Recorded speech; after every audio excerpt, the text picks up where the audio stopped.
Please stop. Hello everyone, welcome back to our YouTube channel my notes coaching academy. So हम कर रहे थे prepositions. आज हम करने वाले हैं पार्ट्स ऑफ स्पीच का 7th टाइप। क्या है? कंजक्शन।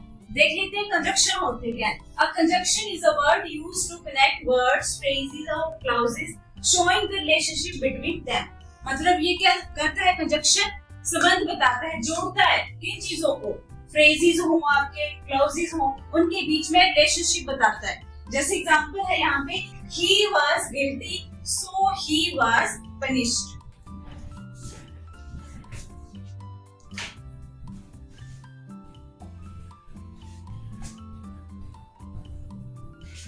क्या है? he was guilty so he was punished। अब यहाँ पे क्या है? ये दो क्लॉजेस हैं, ठीक है? इनके बीच में रिलेशनशिप बता रहा है, ये जोड़ रहा है। कौन जोड़ रहा है? सो जोड़ रहा है। तो सो क्या हुआ? कंजक्शन हुआ। वैसे ही नेक्स्ट है, Priya was beautiful but Sheela was ugly. दो क्लॉजेस के बीच में क्या संबंध बता रहा है? कौन सा वर्ड जोड़ रहा है? बट। तो बट क्या आ जाएगा? कंजक्शन। ठीक है, अब आगे देख लेते हैं इनके टाइप्स क्या होते हैं। कंजक्शन हमें समझ में आ गया कि क्या होता है। कनेक्ट करता है वर्ड्स को, फ्रेजेस को, क्लॉजेस को और उनके बीच में रिलेशनशिप बताता है। ठीक है, इसके टाइप्स हैं आगे। इसके 3 मेन टाइप्स हैं। कौन कौन से? पहला है कोऑर्डिनेटिंग। कोऑर्डिनेटिंग। सेकंड है correlative and third is your subordinating. तो सबसे पहले इनको वन बाय वन डिस्कस कर लेते हैं। सबसे पहले आता है कोऑर्डिनेटिंग। कोऑर्डिनेटिंग कंजक्शन क्या होते हैं?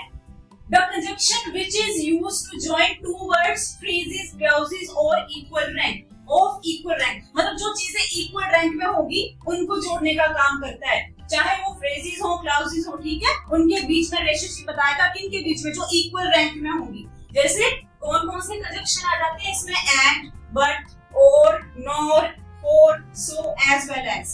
ठीक है, एग्जाम्पल है जैसे he is poor but honest। यहाँ पे उसकी बात हो रही है तो वो गरीब भी है लेकिन ऑनेस्ट है, तो इक्वल रैंक पे बात चल रही है। तो यहाँ पे जो आपका बट है वो क्या है? कंजक्शन है।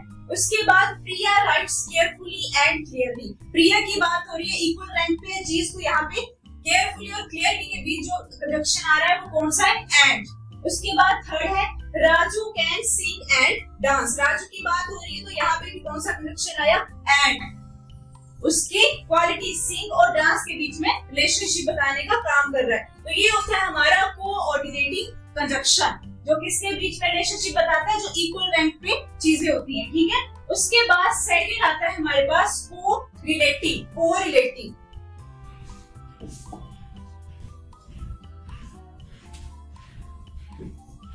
कोरिलेटिव कंजक्शंस क्या होते हैं? Correlative conjunctions. Correlative conjunctions are pairs of words that connect related ideas or clauses in a sentence। ये क्या होता है? पेयर होता है, दो कंजक्शन का पेयर होता है। जैसे एग्जांपल लिखे हैं यहाँ पे both और and। मतलब जहाँ पे भी सेंटेंस में both आएगा वहाँ पे and जरूर आएगा, क्योंकि क्या है? पेयर है कंजक्शन का। इनको तभी बोलते हैं कोरिलेटिव कंजक्शन। जैसे एग्जांपल लिखा है यहाँ पे both और एंड, ये कंजक्शन है। और यहाँ पे एग्जांपल लिखे हुए, नॉट ओनली जहाँ पे आएगा वहाँ बट आल्सो भी आएगा, आइदर आएगा तो और आएगा, सो आएगा तो एज आएगा, वैसे ही नो सूनर आएगा तो देन आएगा, सो आएगा तो दैट आएगा। मतलब ये पेयर होता है और एक अकेले का यूज नहीं किया जा सकता। मतलब एक वर्ड का यूज होगा तो जो उसका पेयर है वो भी सेंटेंस में कहीं ना कहीं आएगा। तो ये क्या होता है? को-रिलेटिव, मतलब पेयर होता है किसका? कंजक्शन का। ठीक है, उसके बाद थर्ड टाइप आता है हमारे पास लास्ट, सबऑर्डिनेटिव कंजक्शन। सबऑर्डिनेटिंग कंजक्शन कौन से होते हैं? जिसमें सेंटेंस जो होता है वो दूसरे पे डिपेंडेंट होता है, यानी एक इंडिपेंडेंट होगा और एक डिपेंडेंट होगा। जैसे यहाँ पे लिखा है subordinating conjunction is a word that joins a dependent clauses to an independent clause. मतलब एक डिपेंडेंट को इंडिपेंडेंट के साथ जोड़ने का काम करेगा। इसमें कौन कौन से वर्ड्स आ जाते हैं आपके? कौन कौन से कंजक्शन आ जाते हैं? Because, although, while, when, if and since.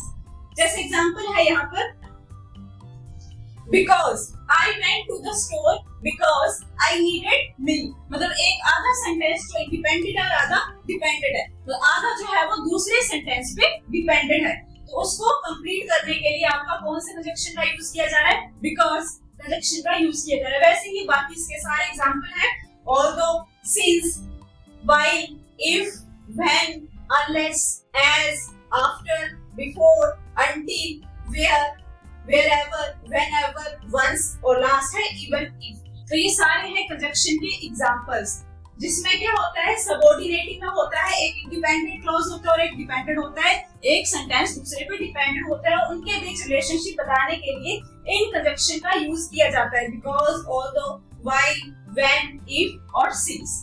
उसके पहले था हमारे पास कोरिलेटिव, यानी याद रखना आपने कोरिलेटिव होंगे जो पेयर में होंगे, ठीक है। जैसे बोथ आएगा तो उसके साथ कहीं ना कहीं सेंटेंस में एंड भी जरूर आएगा। उसके पहले हमारा फर्स्ट था कोऑर्डिनेटिंग, जो इक्वल रैंक पे चीजें होती है उनके बीच में रिलेशनशिप बताने का काम करता है। तो ये था हमारा पार्ट ऑफ स्पीच का सेकंड लास्ट टाइप, कंजक्शन। इसके बाद हमारा सिर्फ लास्ट बच रहा है इंटरजेक्शन, वो करेंगे हम नेक्स्ट लेक्चर में। अगर आपको ये मेरा लेक्चर समझ में आ रहा है तो आप हमारे चैनल के साथ भी जुड़ सकते हैं। Thank you.